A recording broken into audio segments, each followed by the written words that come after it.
Isang masamang araw kay mga kalapatids dahil yun nga, may bad news tayo. May isang manok natin dito ang nadali. At ito na naman si Warden, nangahabol na naman. Pre, so ayun, may nakahigang manok doon. Hindi ko alam kung ano nangyari doon sa nokman natin na yun. Pero ayun nga siya.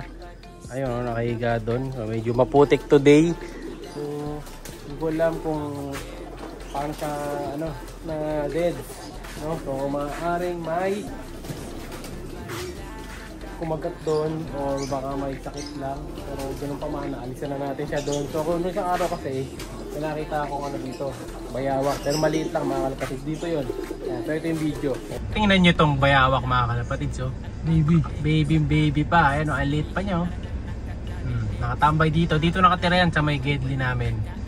Medyo maliit pa siya. Mga ilang na kaya to, ilang taon o buwan. Ayan, liit pa. Ayaw gumalaw. May isang ruler yan. Ito na. Pag nakalabas, no? Pero payatot, ne? Hindi siya katulad nung iba na mataba. Butiki lang ata kinakaya nito. Kaya mga dead balls na daga. Ayan, no? Ito, gumagalaw na yung bayawak dito mga kalapatids. Medyo payatot lang siya. Ayan, no?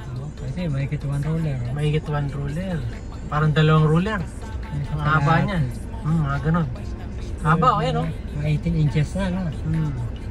Pero ang payat niya. Ano ginagawang pet yan? Di ba ginagawang pet to? Kaya so, ang balita, bawal daw huliin to eh. Kaya tayo, di natin sinasaktan niya. Hinahayaan lang natin siya dito. Ayan, yun, gumagalaw. Haba. Diba, ang payat lang. Haba, mahaba. Ayan, kakulay niya yung malaki sa likod, no? Anak yan. Baka anak na to nung nandito sa likod, yung sinlaki ng baby. Ayan. Malaki pa pala sa baby yun. Ito ang singhaba ng baby. Yan ang tunay na baby. Baby pa siya. Baby bayawak. Ayan, nagmamasdan lang kami. Malayo kami dito mga kalapatids. Yan kami, naglinis kasi kami sa sasakyan. Tapos nakita namin yan. Oh my God. Ito na siya mga kalapatids. Nilabas na niya yung buntot. Lalabas kaya to? Labas ka. Ayan, nilabas ko yung kamay ko sa gilid. Yan. Alerta, no? Alerto sila.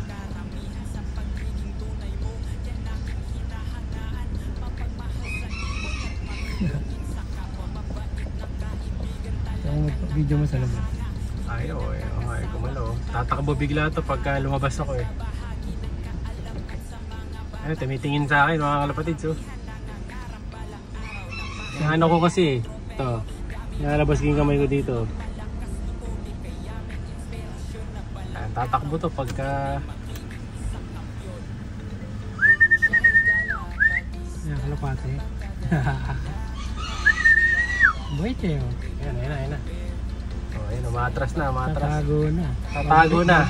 Bumalik na sa bahay niya. Tara natin ulit. Ayan na, babalik na siya. Ay, hindi makakabalik agad-agad yan. Bakit? Tatakbo yan. Pero di makakabalik. Tatakbo yan, doon nagtatago yung mga kalapatids. Pinata niyo yun. Sa dulo doon. May singkamas na gumagapang. Ciao. Payat pa. Sana malikot yung camera natin.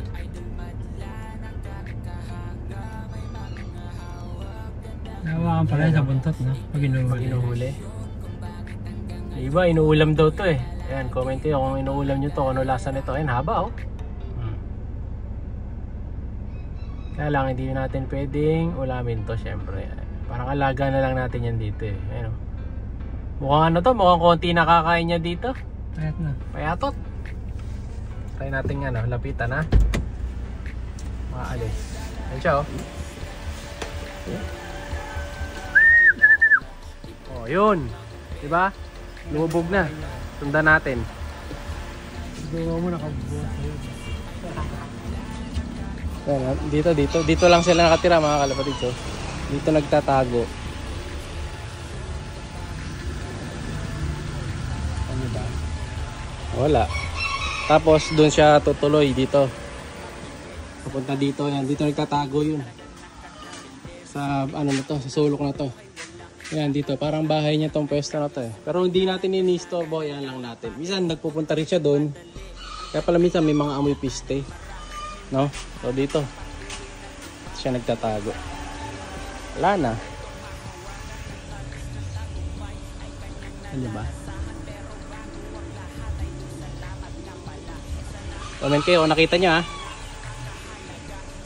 Bye! Kaya natin yung haba ng video, binantayan ko talaga siya.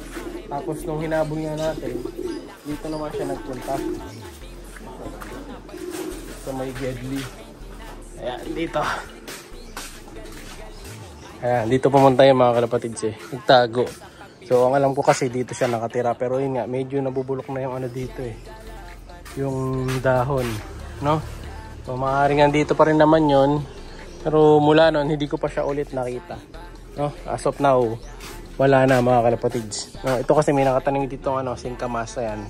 Kala ko kasi dati, pwedeng itanim yan ng rekta tapos tutubo sa ilalim. Hindi pala. Kailangan pala ng buto. Ayan, may buto dyan. Ayan, tatanim natin yan once na mahaba na. No? So medyo pa siya eh. Tawag doon. Medyo payat-payat pa yung nakita natin. So, hindi pa siya hindi pa siya matured. Medyo siya namin ito. Siguro pag lumaki yun, kaya na niya. Pero sa tingin di yun dumaan natin. Baka sakaling kagabi dahil sobrang lakas ng ulan, tapos nahulog yun, nabasa hanggang sa nalunod. Kasi nga dito, yung kita nyo, medyo mataas na ang tubig. Bumabalik na ulit dito mga kalapatids. Hindi pa nakaka-recover yung mga tanim ko. Bumalik na kagad. So ito kasi tatanggalin ko na rin ito. Ayan, wala na mga kalapatids. Eh. Ano na siya, tuyo na yung natin dito. Oregano. So ito yung tubig. O yan o. Bumalik na naman mga kalapatids. Welcome back. Baha tayo today. No? So dati wala na dito. Ngayon meron na naman. Ayan o. Pass na naman mga kalapatids. Mababasa na naman ako dun. Kailangan ko na naman yung aking magic bota. Yung mga kalapati natin, syempre hindi makapag-training sila kasi nga ganyan ang panahon. No? Nagkakasipon pa yan pag nalipad natin ngayon. Kaya hayaan muna natin sila dyan. No? Hindi pa rin naman natin yan nalilipat hanggang pecha na kayo. Tagal na yan, hindi pa rin nalilipat. Pero palilipat din natin yan. Pero ayun nga, ganun pa man, alisin na natin yung nokma ko. Dadalhin ko na samber, so kulit mo na gamit. So ililibing na lang natin, mag-ukay na lang ako dito sa may Gedli para maitabi. Yan, kita nyo yung tarapal nga natin, hindi natin mabababa. Ay mataas-taas kasi malakas yung hangin. Pag tinaas ko to, masasabang yung mga breeder ko. Ito tinaas ko lang kasi medyo nakatago naman dito eh. Ayan, so nakita nyo walang kalapati sa baba oh. May isa lang immortal doon na nasa baba. Ayan oh. Halos lahat sila nasa taas, isa lang yung nasa baba kasi maginaw. Masasabang sila sa hangin. So ito sila oh. Ayan. Oh, ingat-ingat kayo dyan mga kalapatids ha. No, lagi kayo mag-iingat dahil malakas ang ulan, lalo na yung mga taga north. Yung mga kalapati natin yan, kita nyo. Stress sila dito dahil nga sa panahon natin yan.